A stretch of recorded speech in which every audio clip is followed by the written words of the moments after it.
Another sound check, making sure everything's set up and good to go. There we go. It's kicking in finally.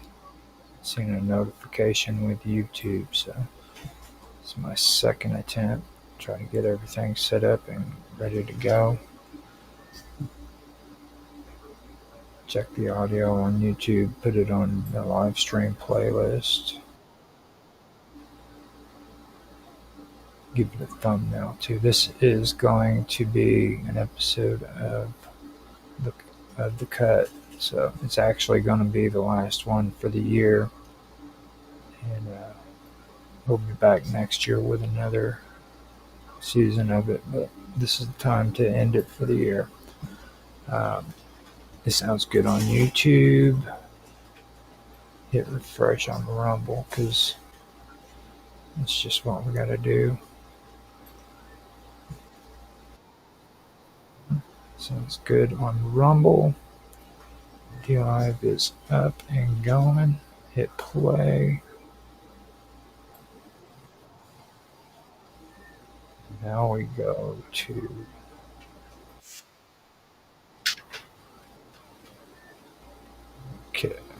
kick is up, sounding good. I'll go ahead and go to Twitch and find out how that sounds too. Might as well. Okay, it sounds good. So, like I said, this is going to be an episode of The Cut. I'm going to step away, give me some coffee, things like that, and I will be back to start the show. This is the recap for the season, so no reading, just going back over the stuff that I've covered. Hope you guys enjoy. I'll be right back. I'm going to put some break music on from Mr. Robot, aka Killuminati, on Rumble. You can find his channel at Hacker Radio. If you guys like the music, stop by, tell him you like it, give him some support. And with that, I'm going to shut up and put the music on.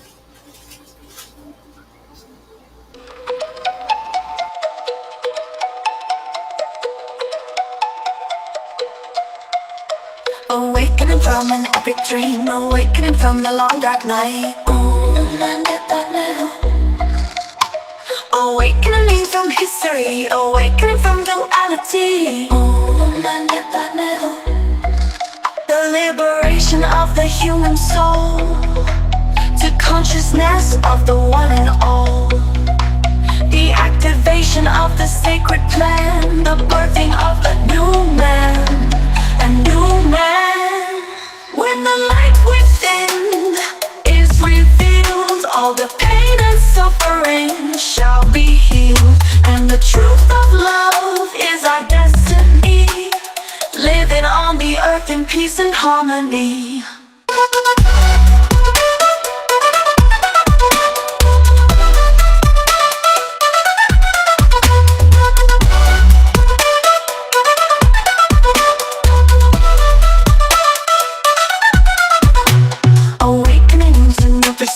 Awakening to the joy of life. Awakening to a new dimension, awakening to a paradise. The illusion of separation disappearing to unity, into the source of a high vibration, into the wonder of the mystery. A mystery.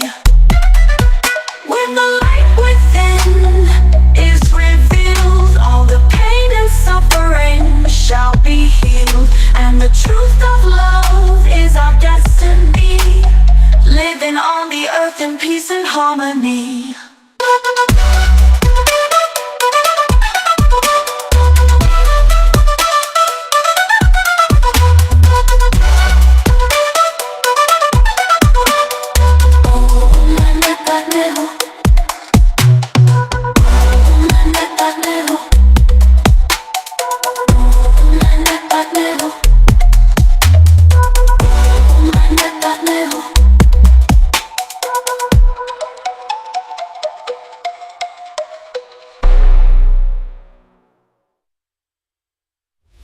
Theophilus Thistler, the thistle sifter, is sifting a sieve full of unsifted thistles. Thrust 3,000 thistles through the thick of his thumb.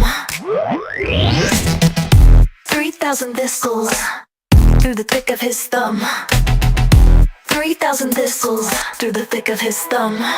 Theophilus Thistler, the thistle sifter, is sifting a sieve full of unsifted thistles. Thrust 3,000 thistles through the thick of his thumb. 3,000 thistles. Mr. Robot rolled around and rolled round, and if Mr. Robot rolled around and rolled round, where is the round roll? Mr. Robot rolled round. Where is the round roll? Mr. Robot rolled round. Mr. Robot rolled round. Mr. Robot rolled round. And if Mr. Robot rolled and rolled round, and if Mr. Robot rolled around and rolled round, where is the round roll? Mr. Robot rolled round. Here is an exercise demonstrating the union of in at the end of words. Dividing and gliding and sliding and falling and brawling and sprawling and driving and driving and striving. Dividing and gliding and sliding and falling and brawling and sprawling and driving and driving and driving. Theophilus Thistler, the thistle sifter, is sifting a sieve full of unsifted thistles. Plus 3,000 thistles through the thick of his thumb. Plus 3,000 thistles through the thick of his thumb. Plus 3,000 thistles through the thick of his thumb. Theophilus Thistler, the thistle sifter, is sifting a sieve full of unsifted thistles. Plus 3,000 thistles through the thick of his thumb. 3,000 thistles. Mr. Robot rolled around and rolled round, and if Mr. Robot rolled around and rolled round, where is the round roll? Mr. Robot rolled round. Where is the round roll? Mr. Robot rolled round. Mr. Robot rolled. Mr. Robot rolled around and rolled round, and if Mr. Robot rolled around and rolled round, where is the round roll? Mr. Robot rolled round. Where is the round roll? Mr. Robot rolled round. Where is the round roll? Mr. Robot rolled round. Where is the round roll? Mr. Robot rolled round. Where is the round roll? Mr. Robot rolled round. Where is the round roll? Mr. Robot rolled round. Where is the round roll? Mr. Robot rolled round. Hardly had his Hail Highness heard the easy hedgehog when he hit the humming bee by the hunter who had horrible beetles in the human hall. I love to hear the horse's hard iron hooves go hammer, hammer, hammer, hammer, hammer on the easy highway. I hit my horse hard. I'm hurrying around to hunt up hogs. Theophilus Thistler. Theophilus Thistler. Theophilus Thistler. Theophilus Thistler. Theophilus Thistler. Theophilus Thistler.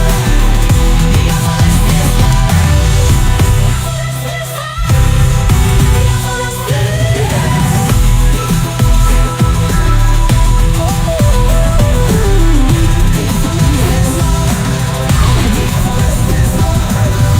Theophilus Thistler, the thistle sifter, is sifting a sieve full of unsifted thistles. Plus 3,000 thistles through the thick of his thumb.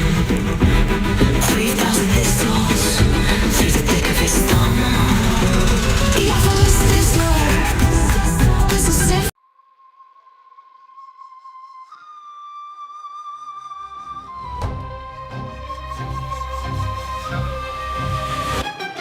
Once the gods carved earth like a cosmic chessboard, Poseidon claimed Atlantis, his star-born accord.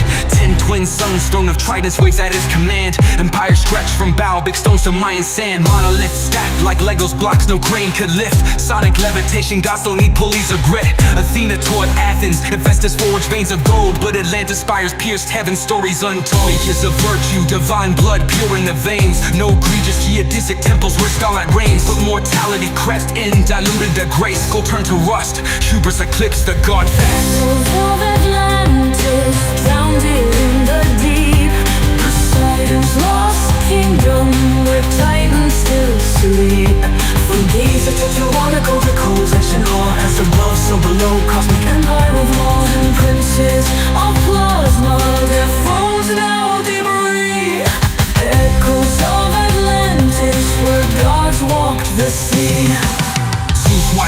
saw vice crack the divine.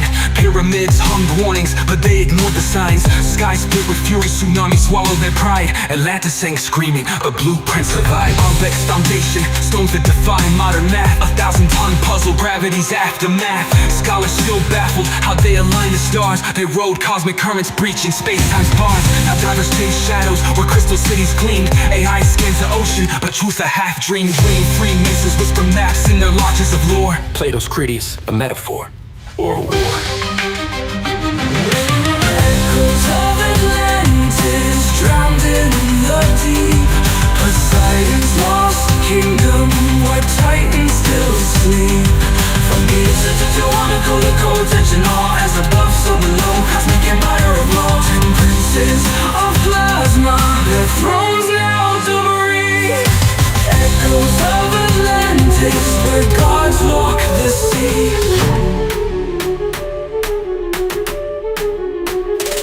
They say Poseidon's seed still flows in our veins. In every megalith, every grid that restrains. The Dogon chart Sirius, temples guard the flame. But Atlantis tech, it's encoded in our DNA's frame. Zeus's verdict was fire, a flood in ice. Yet the Sphinx still stares, whispering sacrifice. Mortal minds crave power, but miss the design.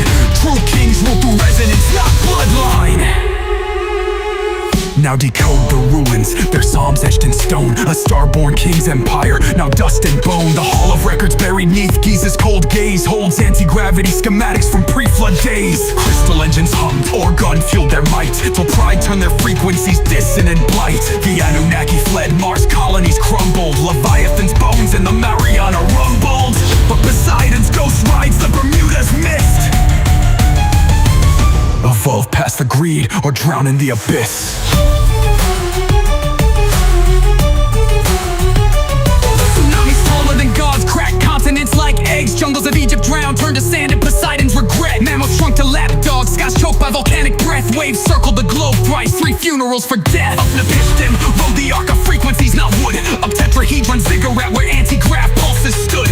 While Atlantis sank, he spliced DNA and quantum seeds. Stashed them in Göbekley's veins and Indus Valley reeds. Volcanic winter's curse, Zeus hit the reset. Scorched the grids, erased the moon-ringed internet. Noah's not a shepherd, he's a star-born archivist. Cracking hermetic scrolls in caves where mushrooms twist. The survivors crawl from mud with amnesiac eyes. Built new gods from scrap metal and fallen skies. Now desert bones whisper where cedars once soared. Man's just a ghost in Atlantis' holographic horde.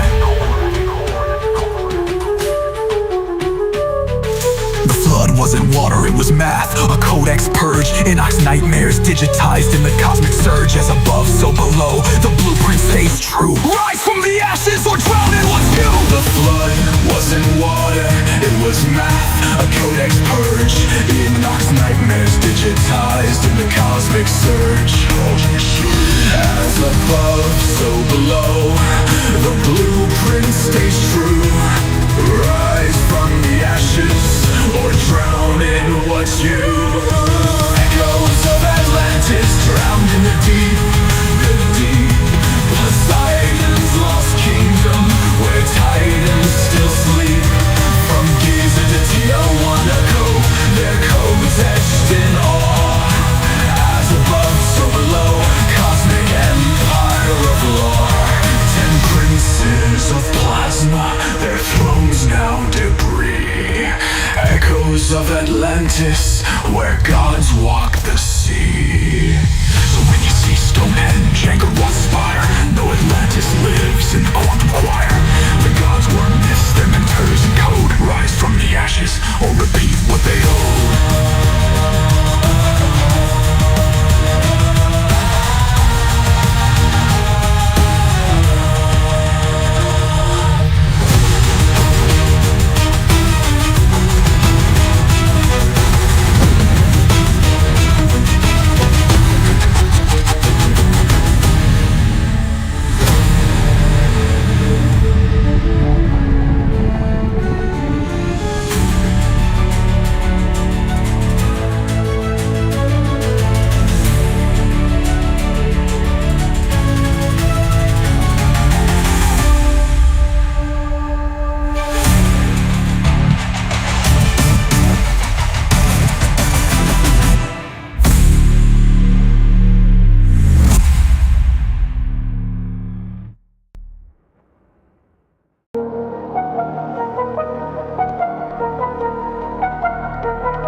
a year's a block every 2 minutes. Hieroglyphs scream their pride, but not a how and what's written. Modern science scratches heads, these structures can't be mimicked. Copper tools, now scholars tripping, logic thinly stretched and twisted. Ran an obelisk, 1,000 tons dragged across the sand. Today's cranes can't lift a fifth, what force moved them by hand? Call the ancients primitive, yo, that's pure delusion. Physicists today need miracles to crack their fusion. The high priest of Kemet mapped the stars with precision, while modern minds stay chained to 3D prison. Land of the lost, esoteric Egypt, hidden with an allegorical crypt. Written in the language of symbolism, advanced knowledge cloaked in simple living. Secrets that rewrite history's episode. As above, so below, the hermetic code. Key of life unlocks the heavenly abode. Conscious matrix, alchemic pyramid ode. The Sphinx wears water scars, a flood from ancient skies. Explosives crack the pyramids, no tombs, just hollow lies. Money stolen? Nah, that's ego talk. A weak hypothesis, truths buried in the stars, encrypted in the myths. Sacred geometry, pagan songs, the roots of Christendom. Pythagoras knelt at their feet, Jesus learned the kingdom. Temples mirror Orion, Aztecs trace the same glow. Megalithic GPS, what's buried below. They split the lotus stem, hid wisdom at the core. Solomon's temple, just a copy of what came before. Land of the lost, esoteric Egypt, hidden wisdom, allegorical crypts. Written in the language of symbolism, advanced knowledge cloaked in simple living. Secrets that rewrite history's episode. As above, so below, the hermetic code. Key of life unlocks the heavenly abode. Conscious matrix, alchemy pyramid ode. Iron to gold, alchemy's flame, they mastered the unseen. Telekinetic levitation, Mars dust in their genes. Critics laugh, aliens but the proof's in the plasma. Why is the Dogon tribe no serious? Was it binary drama? Myths and metaphors, the truth's too bright to hold. Scattered in ruins worldwide, a map etched in gold.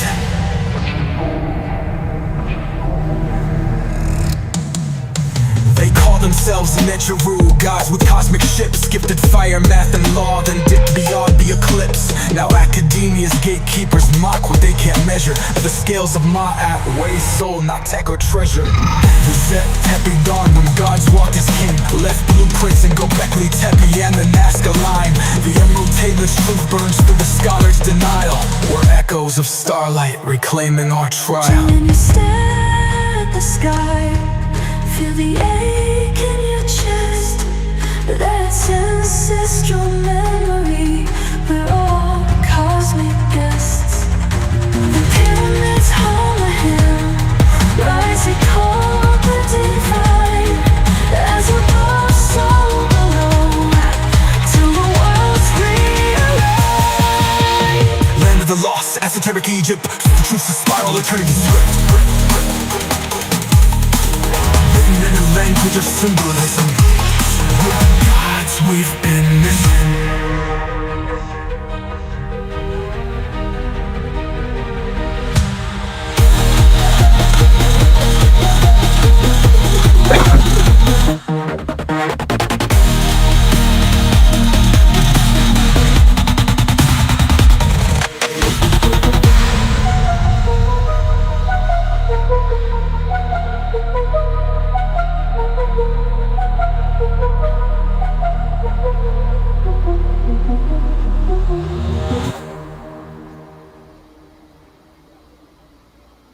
Okay, we are back.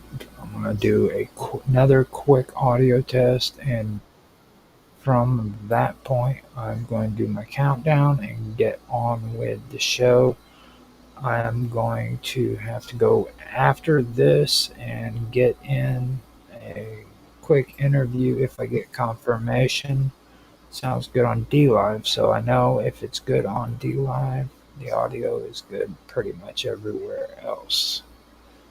So I'm this is going to be a fast-paced day. So I've got 3 things that I have to do back to back, one right after the other, and it's going to be a pretty exciting day if things work out the way it's supposed to be. Let me go ahead and do my countdown, and I will get the introduction going and just get on with the show. So here we go. 3, 2, 1. Hello, everybody, and welcome back to another episode of The Cut. I'm Roger Hanson, and I will be your host for today. Today is not just another episode of The Cut, it is the final episode for the season. Now, officially, this is the first season live streaming of The Cut, but I have got previous 15-minute clips that I have put out of The Cut that are older content that I've wanted to save from back in the day, and that's on the Wonderful World of Weirdness, both on YouTube and on Rumble, in their own playlist. Now, this is the actual first season for the live stream, which will be also edited to 15-minute videos so that it will be for people who don't really want to get on and listen to an entire hour of live stream. They can come on and listen to 15-minute pieces at a time, which is fine. It's just a matter of preference. I'm catering to different preferences of listeners on the stream so that they can enjoy it, because I've been there. There's some things I don't want to listen to for long hours. So that being said, if you have missed this episode, or if you do, if you're going to want to listen to it again, you can catch the 15-minute videos, which are put on the Wonderful World of Weirdness on both YouTube and on Rumble. I also put them on my other channel, the one that I had before I got involved with the Wonderful World of Weirdness, and it's called Strange Stories. I put them on there so that you guys can hear them as well. And I also make a podcast for, I believe it's a podcast on there for The Cut. I'm not quite sure. This series actually came from that channel, just so you guys know. That's my original channel for this series. So with that being said, I want to also tell everybody that today's going to be a pretty fast-paced day. I'm doing this recap show of The Cut, and then after this, hopefully, if things go right, I'll be able to do an interview with somebody today, right after this, who I've had the privilege of having a conversation with a few times, and I enjoy what he has to say. So I would love to have him come on and actually do an official interview with me. So that being said, after this, I am going to start setting up to do an interview for Wow Talk, hopefully, with Jahan Satur. He is a hypnotherapist, and we've been having some pretty interesting conversations, me, him, and Sonia Galactic. So I was talking with Sonia and him last night, and we decided, let's do an interview. Let's get an interview going. So hopefully, if I get confirmation, we'll have that set up and ready to go. Now, after that, it gets even better, because I am going to be doing the second episode of Cafe Enigma, presented by Dragus Production, and that's going to be pretty good. I'm also going to have that simulcast on the Wonderful World of Weirdness, so if you guys want to check that show out, come and check that show out. It's going to be pretty interesting. The first episode was just a get together where the panel could come together, introduce themselves, and everybody could get to know one another. And this episode is going to have its first topic, and the first topic is going to be the Siberian fireball. And if you guys don't know what that's about, that's the Tuskegee incident that happened in Siberia at the beginning of the 1900s. So if you're interested in that, stick around, and you can check that out, and hopefully you enjoy that as well. So that's what's happening today. Today is going to be a very, very good day, and we're just going to move right on through it and get it done. I even offered Mr. Robot the opportunity to come in and be on the show, which I know he was interested in some of these topics that I covered. Um, I did it solo, so I figured I would give him the opportunity to come in and be a part of the show if he wanted to. I sent the message on Element Matrix, so that's the only way you can contact Mr. Robot. So if he wants to come in, all he has to do is respond. And with that being said, I will go ahead and get on to some of the stuff that I've discussed this year and kind of go over it and give you a breakdown of all of it and my thoughts about it after the fact, and kind of have a discussion about it. So the first thing that I actually read as a talking point or a topic was that of Emotica. Now, Emotica is a topic that I became curious in um, back in the day. Now Cohen, or I believe is what his name was. He actually had I keep forgetting what the name of the guy is, but he actually did a video stream with Quell, and I remember he did a series on the plume serpent. And this was back in maybe 2015 or so, and I do have to admit, man, I got that was back during my time where I actually, was not only curious about like UFOs and ghosts, but I kind of got into the whole religious fringe side of things, and that's what a lot of Quell, a lot of the stuff that Quell always talks about. It's always related to religion, or most of the time it is. And I listened to it, and it was really interesting. I actually wanted to do a live stream of it back in the day, but the only problem was is I didn't have like the best computer to do quality sound and stuff on that. And I when I first started out, I was really struggling with doing that, being able to come out with live streams.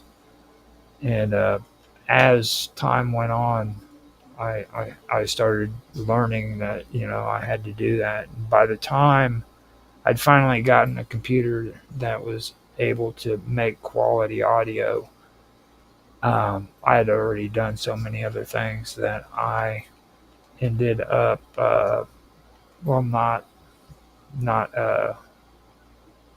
doing it. Now, a little while back, we ended up getting into a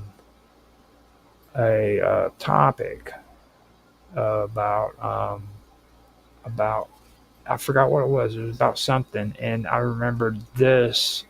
The naming of America came up when the plume serpent, and that made it to where I ended up going through and pulling up the information on Nancy Planetta's channel, or for Nancy Planetta's show, and posting it on chat and Teams, and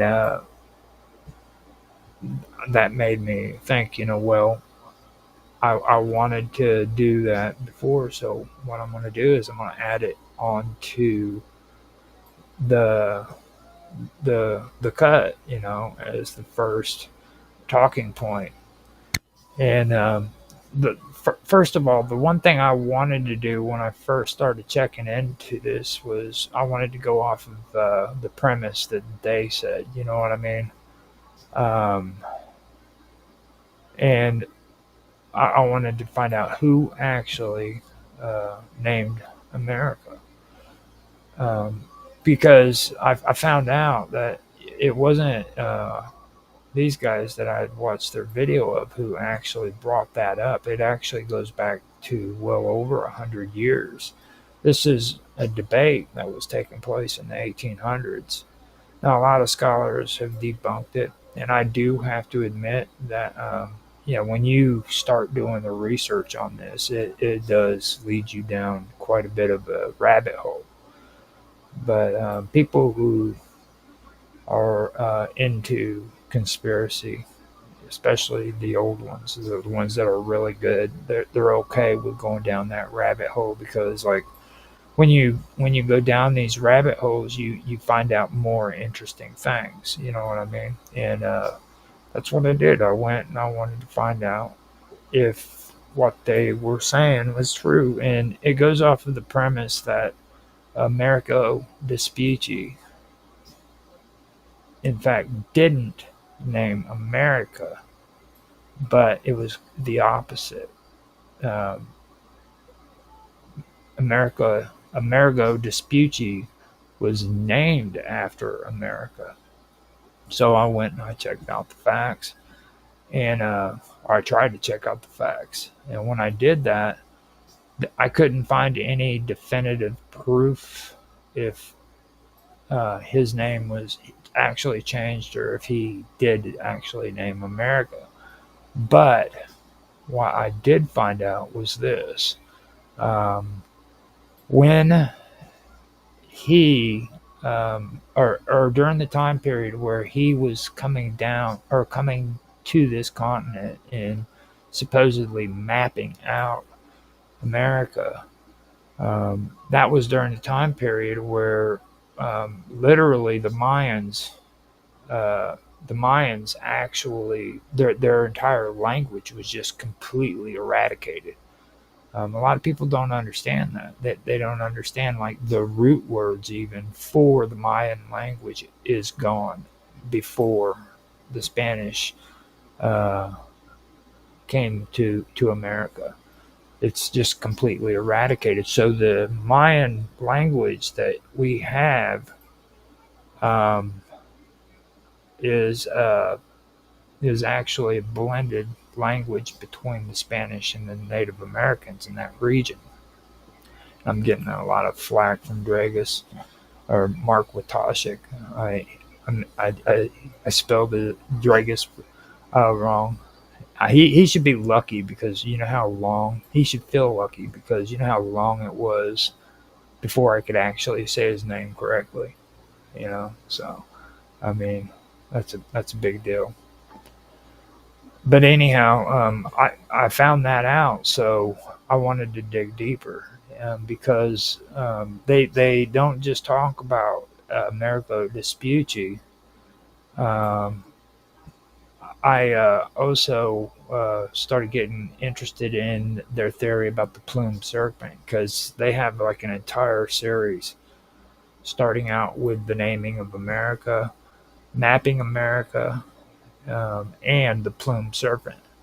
So, first of all, what I wanted to do is I wanted to find out who actually mapped America, and I found out that Amerigo Vespucci didn't actually even map America out. Okay, he came over with a ship, and he wrote some beautiful letters that a European map maker, after the fact, had read and drawn off of his writings supposedly to map America and name America on that map America.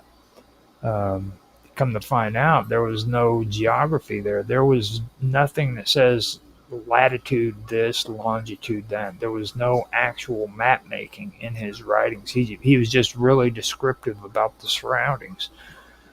And somehow, out of all of that, this man was able to map America. America. So I did some digging on that, and I found out that the same guy who allowed Columbus to use one of his uh, ships to in his voyage to America, the first one, which it was the Anna, the Maria, or the Anta, the Anna, the Maria, and the Santa something. But anyhow, the Anna was the one he owned. Um, After the New World was discovered, he actually was on that same voyage that Amerigo Vespucci was, and he was the one who actually um, mapped out the area. So he was one who did the first official map on the spot right there whenever they were traveling there. Um, I thought that was pretty interesting. So I got that. And that's from going down a rabbit hole and doing research and finding out new things. So I thought that was pretty cool. It didn't, distinguish between if Amerigo Vespucci named himself after America, or anything like that. But I did find that out, so that was kind of cool. After that, I during that time, I was really getting an itch when it comes to linguistics. Okay, I started applying linguistics to a lot of these words when it comes to ancient history before I started doing this series. And then when I got into the cut and I wanted to do this with America or America, I wanted to break it down. And like I said, I found out that the Mayan language was actually just decimated. They really don't even to this day know what the root words for the original Mayan language is.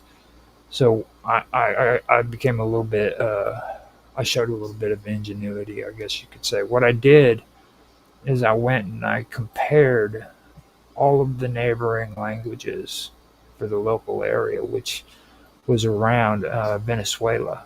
And I wanted to check it out and see if the root word for America fit into anything when it comes to the plumed serpent. And I found out that in that region, uh, somewhere in Venezuela, I don't know which area, um, it is actually it is in Venezuela. It's actually a holy place. It has something to do with travelers, um, people who maybe travel from one place to another, and this is a place where a meeting place where these natives would meet up and they would worship, and they thought of it as a very spiritual place. And when I think his name is Dejita, he's the one who landed there, and he landed on a holy place, and that in the first place set off a whole bunch of bad juju. Eventually, they were driven from the area, but they got very aggressive when they were there. Um, I found out that not only that, but there are beliefs when it comes to Amar or Mar. In that wording, there are languages in that region that that relate that to um, serpent deities. It's very interesting. I've got the episode, or I think I did two of them. If you want to check it out on the serpent, the plumed serpent, I went in and I did the linguistics for it, and I even read it out. But I thought that was very interesting. So now let me let me also point out the fact that Quetzalcoatl, okay, he was worshipped more farther north than that region. Okay, so that's one issue that people have about serpent deities being worshipped that far down is because Quetzalcoatl and the plumed serpent, he was worshipped more towards Mesoamerica, which would be Mexico and that surrounding area, in the peninsula, and things of that nature. So I found it odd that in the language groups around Venezuela and the Caribbeans, as a matter of fact, one of the Indians' language group is the Carib or the Carib or something like that. That was one of the language groups that I did use. And sure enough, I mean, they had a lot of things just in the words that related to serpents and the possibility that they were related to some kind of supernatural serpent deity. That was really really interesting. That was something that I thought was I thought was pretty interesting. So after that, I also wanted to bring up some of this other stuff that I was talking about this year. I had discussed topics about the Great Stink of London. That was one thing that I was really glad that I was able to get up. And then the bowels of Paris. I was talking about the work that a lot of people had to do in Paris underground, where they they only came up out from under the ground whenever they had to like get provisions or something. But the majority of the time, they stayed underground working. I brought that up. I also brought up the Great Conduit. Now, the Great Conduit was a water supply that went into England or London, and that was just prior to the Great Stink of London, which caused a lot of health issues, and thousands of people died because of it. Um, and then I started talking about what was it? Um, I forgot the name of it. It was the pump. Um, but anyhow, there was a cross nest. That's what it was. The cross nest. I was talking about the Great Conduit, which happened before, then the Great Stink, and then cross nest, which was the pumps one of the pumps that was created to handle the sewage inside of London because of the epidemic that caused the Great Stink. This was during the same time as the London fire, which took place and burned most of London down. So I find that kind of stuff interesting. And then after that, I also later on, it was later on in the season, I started talking about the Canal of St. Martin. Here in the last, I'd say about 50, 60 years, they started going in and draining the canal and cleaning it out, and they find all kinds of weird stuff. They found entire cars just sunken down one on top of the other in this canal, man. You know, and this is supposed to be like representing the beauty of Paris and stuff. And down in the bottom of the canal, there's all this garbage and stuff. The first time they did it, they found garbage in there that was hundreds and hundreds of years old, and they went through and cleaned it up. And they've been doing it. I think they did it 3 or 4 times since then, and they've pulled up more stuff. So I found that interesting a while back, and that was something that I wanted to add in as well. So that's some good stuff. If you're just interested and curious about the Canal of Saint Martin in Paris, check that out. And that's actually pretty good. Um, um, And like I said, I wanted to go over these because of the bad attempts that I made earlier in my previous videos in the past. So it was a good chance for me to go through and kind of get through that. I got bombarded by messages just now, so let me. Oh, okay, yeah. Mark Wojcik told me he corrected me. He said that the show starts 8 p.m. Central Standard Time and 7 p.m. or not um, 8 p.m. Eastern Standard Time and 7 p.m. Central Standard Time in in my area. So that means that I am going to have to step it up on my stuff, and I should be ready. I should be ready. Um, that that will make it all fine. Now, I also ended up getting a message from Jahan. Uh, he says he says he just got the computer for the day, and he asked me if he will need to use video. Uh, and no, you don't have to use video, Jahan. If you're listening, I'll tell him in the message. You can go without video, and yeah. So that's all we need. We just need audio going on there. Now Jahan is who I will be interviewing directly after this. So I'm pretty happy about getting that taken care of, and it's been confirmed. So we will we will have that interview. That's good.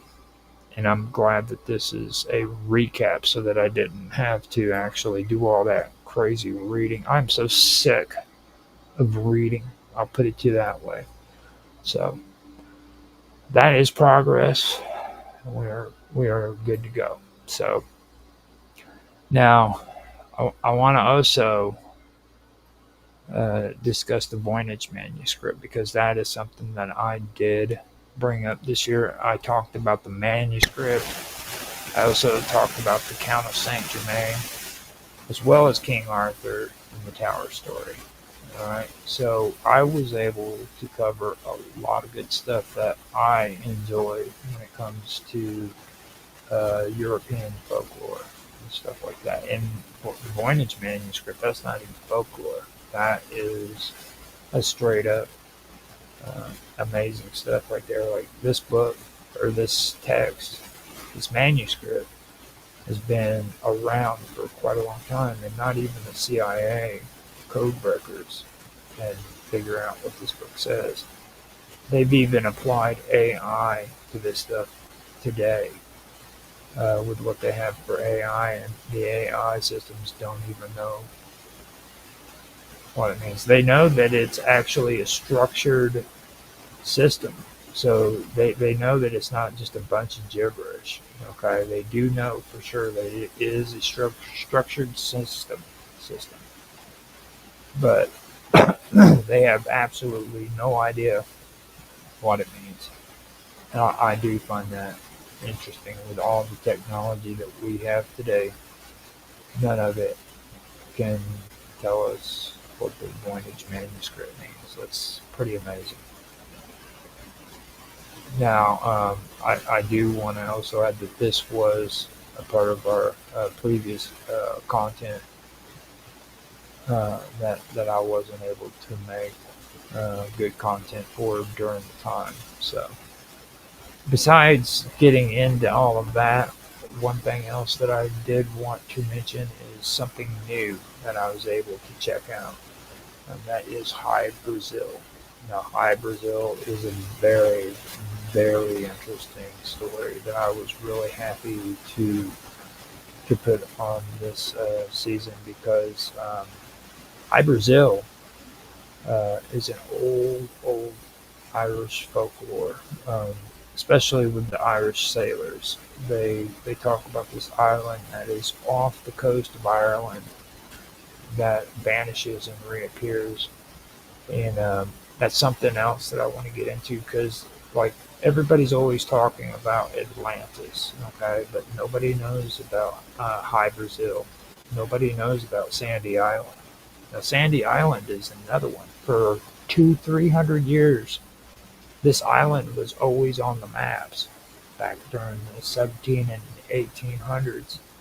And now they've decided that that island is not there. Okay?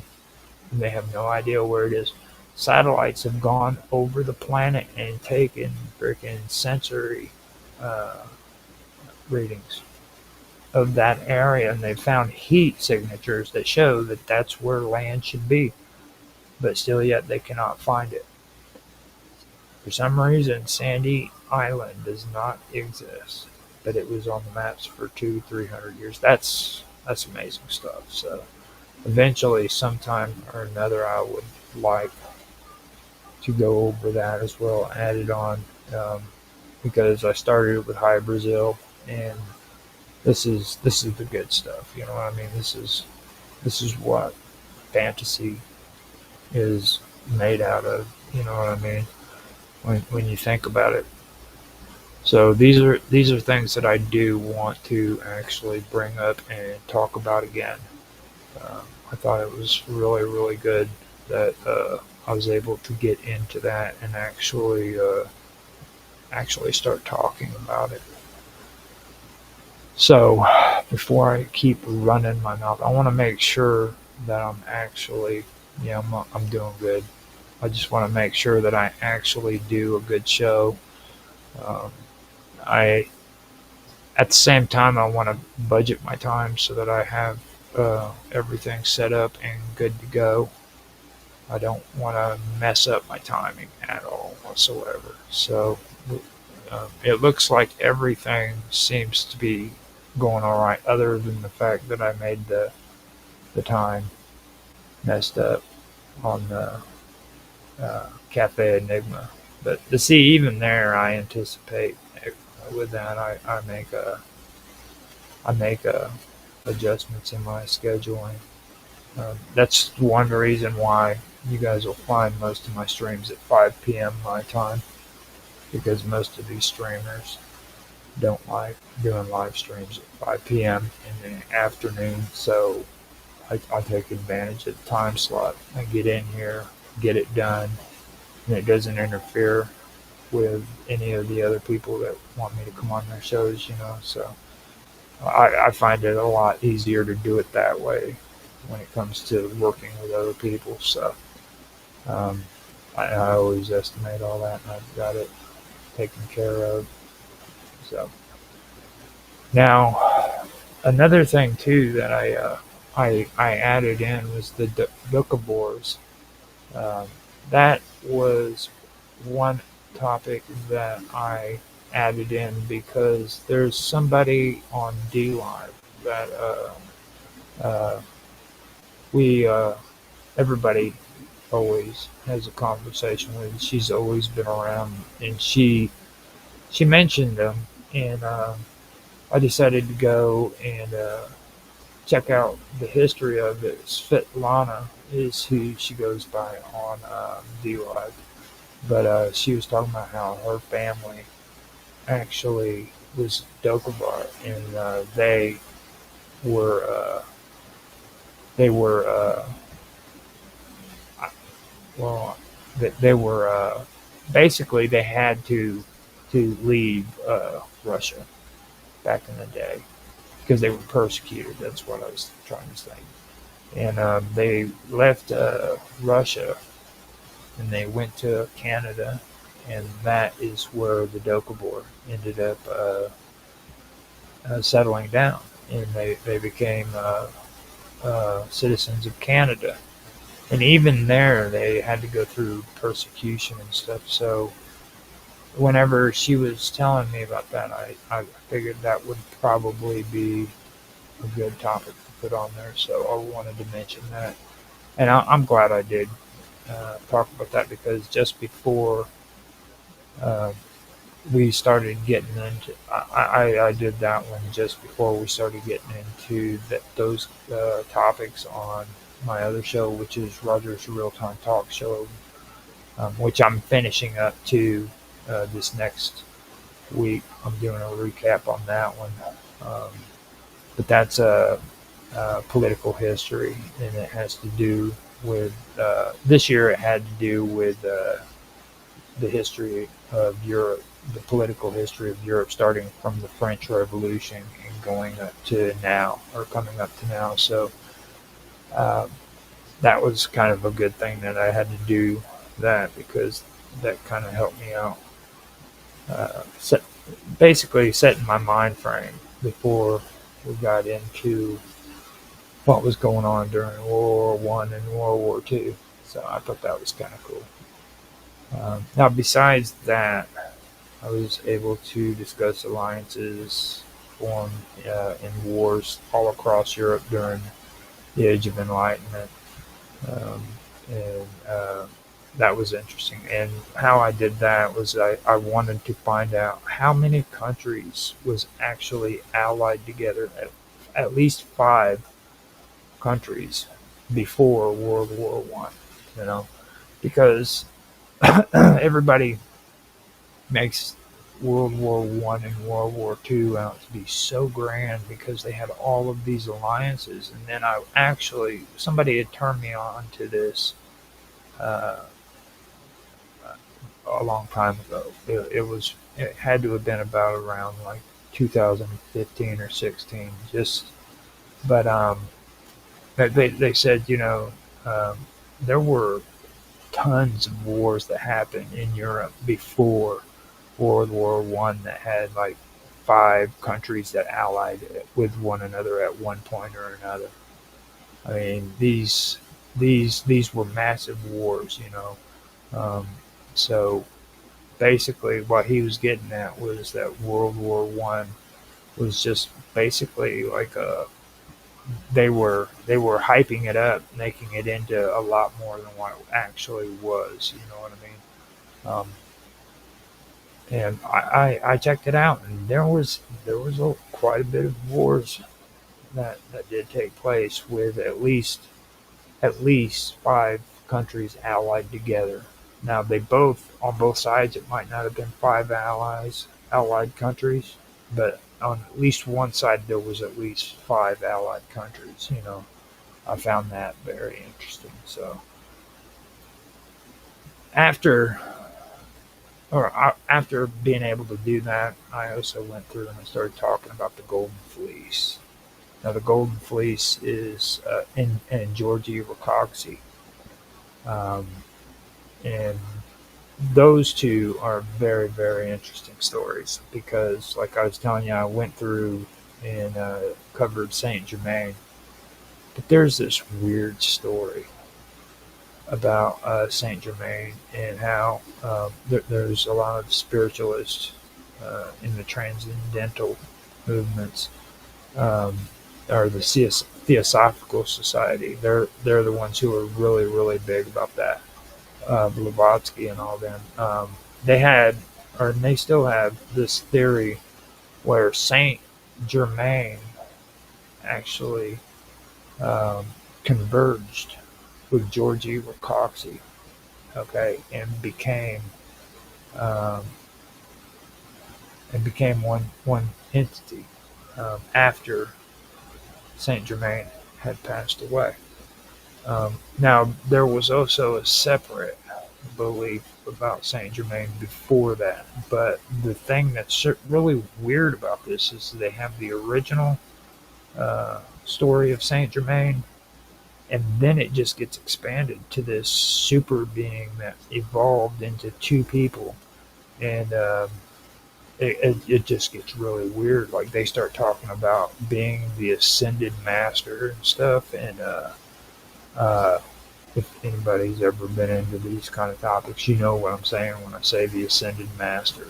And if you're not, then that's something you really do need to check out because it's mind blowing.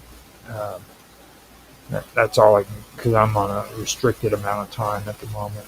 I could get into a whole discussion about the Ascended Masters and what that's about. But these people believe that Georgie Rakoczy and Saint Germain came together to create the Ascended Master, and it turned into a huge cult following. So I brought a lot of that up, and I thought that was cool. But then I also wanted to bring the Golden Dawn up because I was just talking about alliances and secret societies during that time.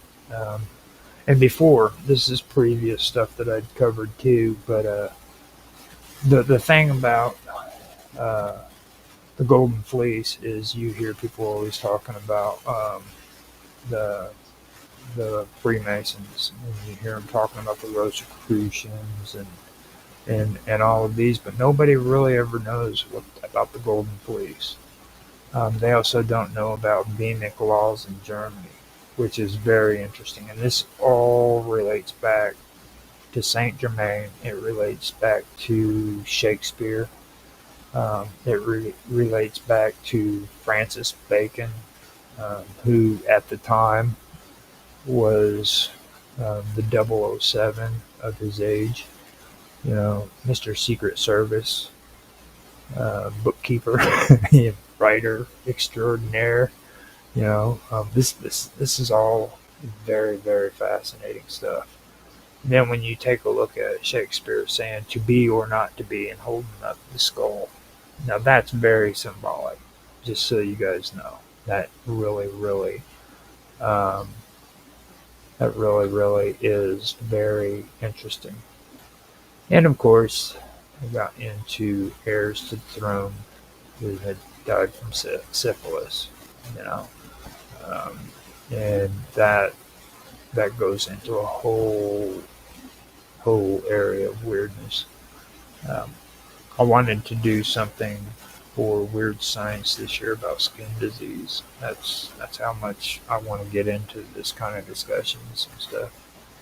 But I was happy that I was able to discuss heirs to the throne who actually had died from syphilis during the Middle Ages. I thought that was okay. And I was also able to cover um, Secretum Secretorum. Now that is a cool subject. What's even more cool about talking about that is getting the information and reading it.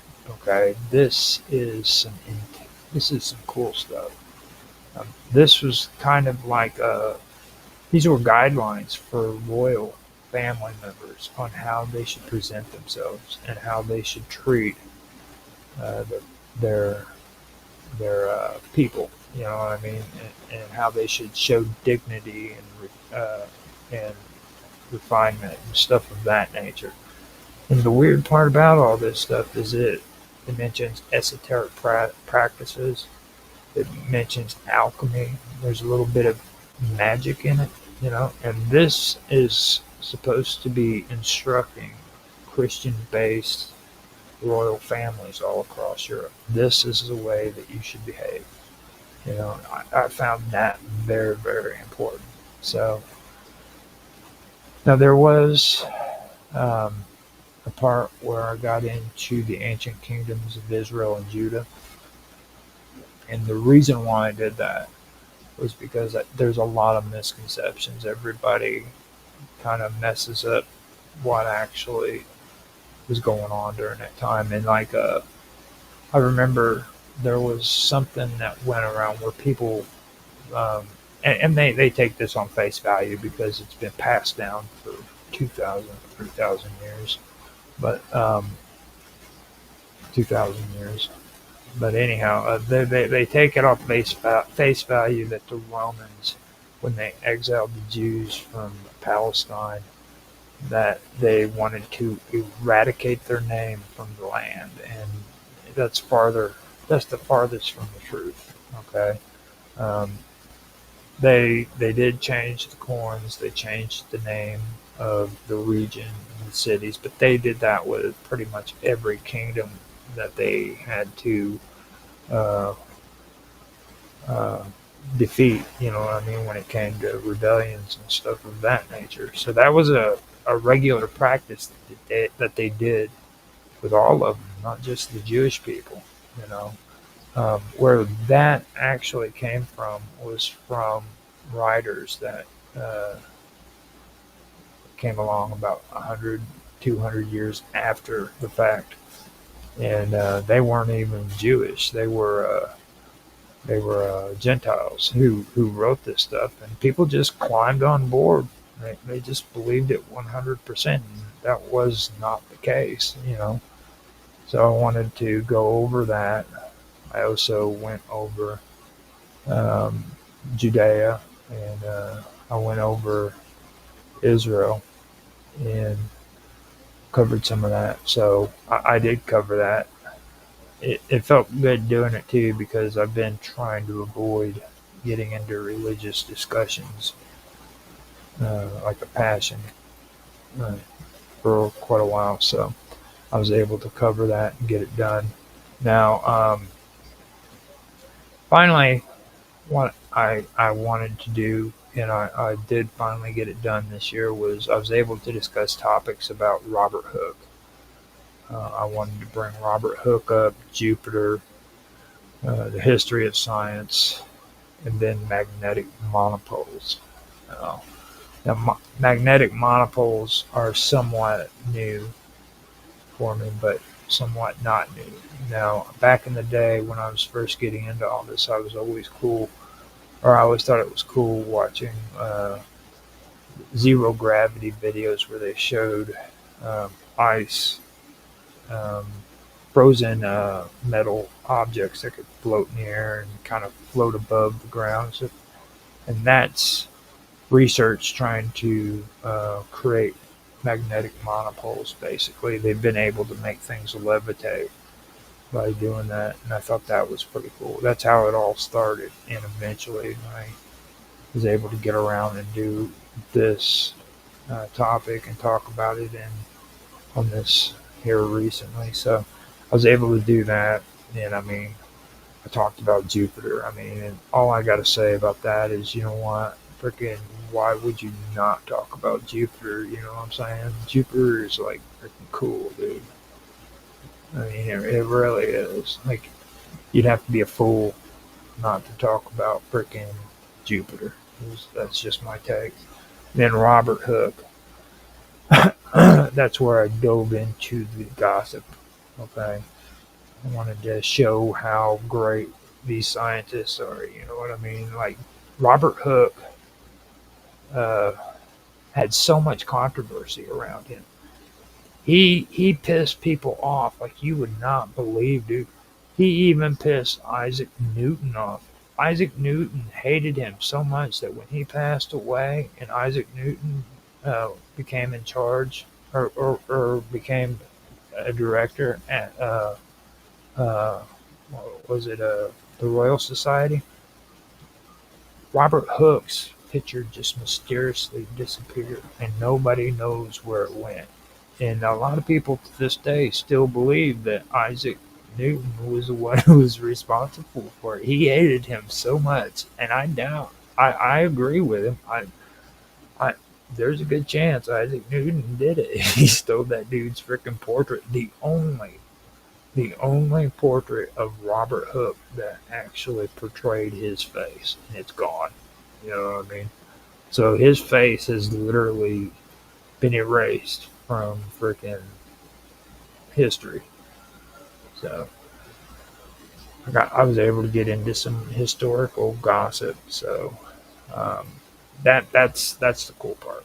Now that is basically all that I wanted to cover for this topic. I'm happy to say that I was able to cover all of the big stuff. And like I said, I have got to get this all scheduled out, get it going.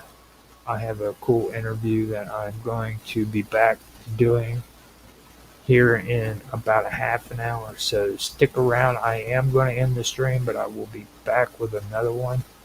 And I hope you guys come back on and actually listen to it. It is Jahar Sichir.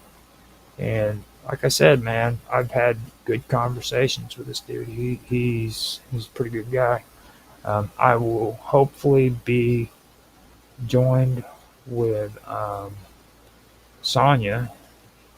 She gave me a heart on the message when I checked to make sure if she to confirm today. So it sounds like we are going to be good. She's going to be there with me to do the interview with Jahar, and we're going to have a great episode. Now, I did say that Cafe Enigma was at 8 p.m. my time, and I was corrected by Mark Watashik from Gregus Production.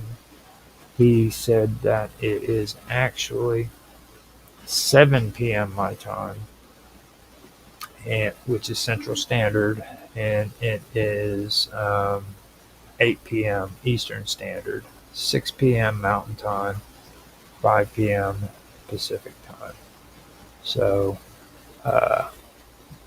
that's when it's going to be on. So after we're done with the interview, we're going to go and be setting up for Dragus or Cafe Enigma at 7:30, I believe is what he said.